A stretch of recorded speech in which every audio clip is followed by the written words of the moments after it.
बिस्मिल्लाहिर्रहमानिर्रहीम। काजी साहब, कल मुस्लिम लीग की नायब सदर गालिबन मोहतरम मरीम नवाज साहबा कोई मेरा ख्याल है कॉर्नर मीटिंग या कोई हल्के में गई थी। तो वैसे सारे सहाफ़त को कंट्रोल करना चाहते हैं, गुलाम बनाना चाहते हैं, मादी के हुक्मरान हो या आज की हो। कल जो मरीम की खबर नहीं चलने देते थे, कल उसको पीटीवी ने काटा। पीटीवी, पाकिस्तान टेलीविज़न, और यानी कट किया उनको, उनका दिखाया उनको, कट किया, यानी कि गालबन वो सजा याफ्ता है। कभी इनकी कोई फुटेज चलने नहीं देता था। मरीम नवाज साहबा कल बहुत ज़्यादा गुस्से में थी। वो और साबिक़ वज़ीर आज़म इमरान खान को ऐसे समझ रही थी कि जैसे वो किसी गली मोहल्ले को, उन्होंने कहा कि आपकी सारी की सभी कबीना अंदर होगी, छोड़ेंगे नहीं। आप कहते हो 60% और हम आपकी ज़मानतें भी नहीं होने देंगे।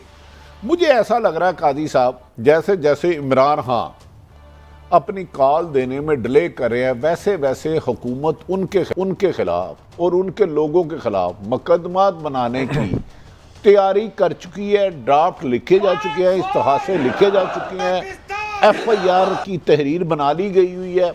अब मुकदमात कब दर्ज होने हैं ये मुझे नहीं पता, लेकिन हुकूमत ने यह सोचा है कि इमरान खान की बढ़ती हुई मकबूलियत को तशद्दुद गिरफ्तारियों के जरिए खत्म किया जाए। माशाल्लाह, सोच तो बड़ी मुस्बत है। मगर इस वक्त हमें अदर सिद्दीक साहब ने ज्वाइन किया है, मारूफ कानूनदान है। थैंक अदर सिद्दीक साहब। अदर सिद्दीक साहब, सुना है कि जो हाई कोर्ट का फैसला है हल्फ बर्दारी के मामले में, इस ज़मन में कोई इसमें अपील में आप जा रहे हैं, क्या आपके पास मालूमात है इस हवाले से?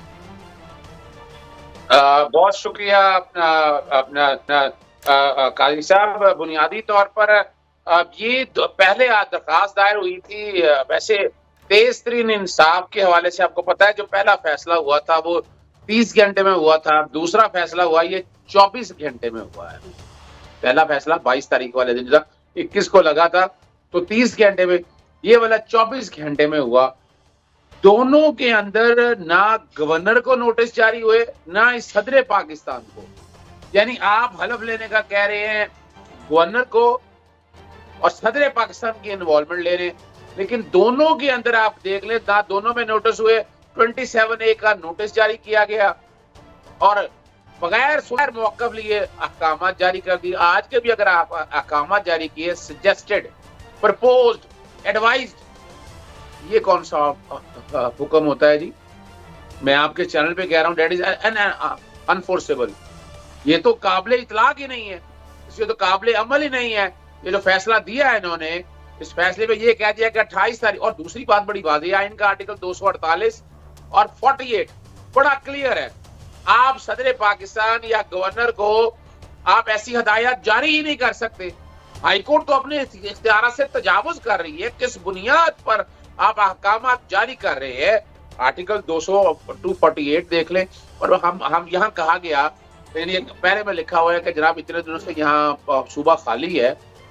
आइन का आर्टिकल 133 पढ़ लें, लिखा हुआ है कि गवर्नर जो है, जो जाने वाले वजीर आला को कहेगा आप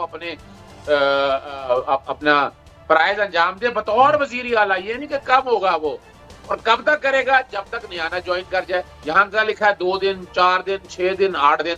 आर्टिकल 130 का सब आर्टिकल 5 देखें, गवर्नर कॉल अपॉन करेगा चीफ मिनिस्टर को। यहाँ भी कोई वक्त नहीं लिखा। वक्त की कयूद क्यों रखी जा रही है? और जो गवर्नर है अपना आईनी किरदार कैसे, यहाँ मैं बताता चलूं कि यहाँ 17 के करीब MPs हैं जो पाकिस्तान तहरीक इंसाफ और पाकिस्तान मुस्लिम लीग काफ से हैं, जिन्होंने फरीक बनने की दरखास्त दी। उस पर एतराज लगा कि आज फैसला सुना दिया गया है।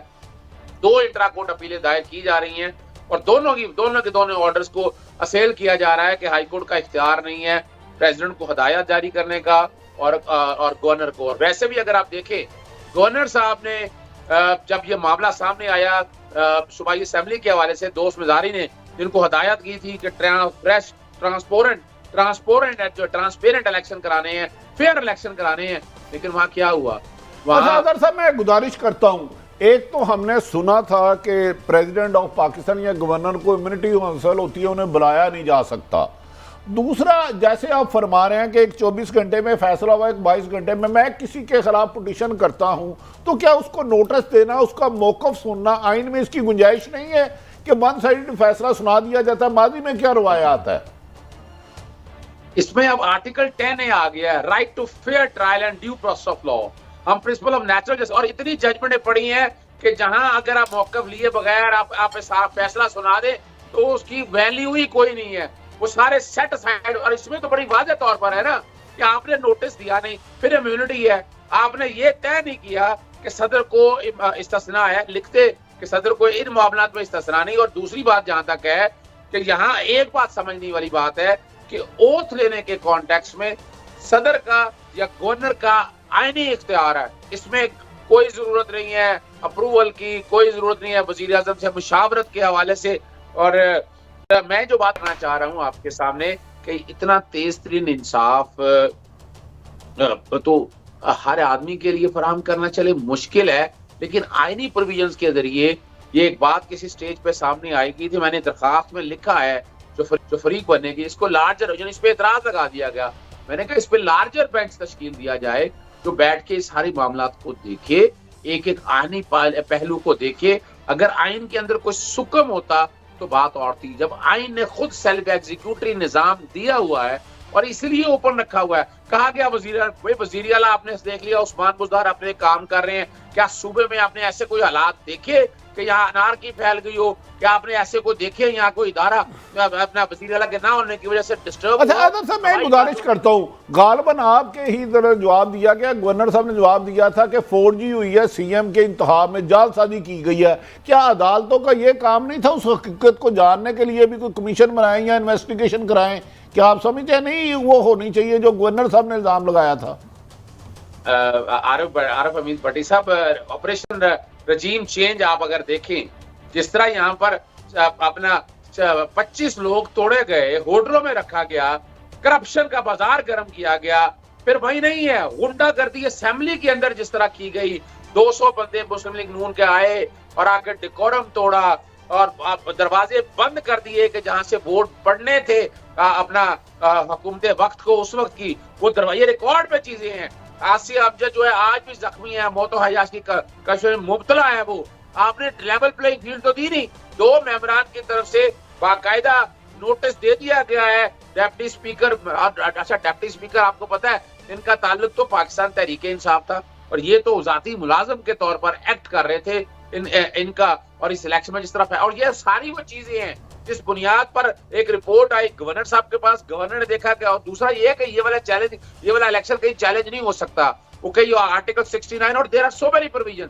सदर ने जो कि सारे मामले में कॉन्स्टिट्यूशन पोस्ट होल्ड करते हैं तो अपना, और गवर्नर साहब ने अपने आइन की पासदारी करते हुए इस सारे की एक इंक्वायरी की और रिपोर्ट जनाब भेज दी सदर पाकिस्तान को। सदर पाकिस्तान ने वो रिपोर्ट भिजवा दी वजीर आजम को। वजीर आजम रिपोर्ट दबाकर बैठ गए हैं। क्या एक ऑर्डर करते हैं कि इंक्वायरी और इन्वेस्टिगेशन हो, दूध का दूध और पानी का पानी हो जाए। वैसे भी ये लेजिटिमेट गवर्नमेंट कैसे हो सकती है?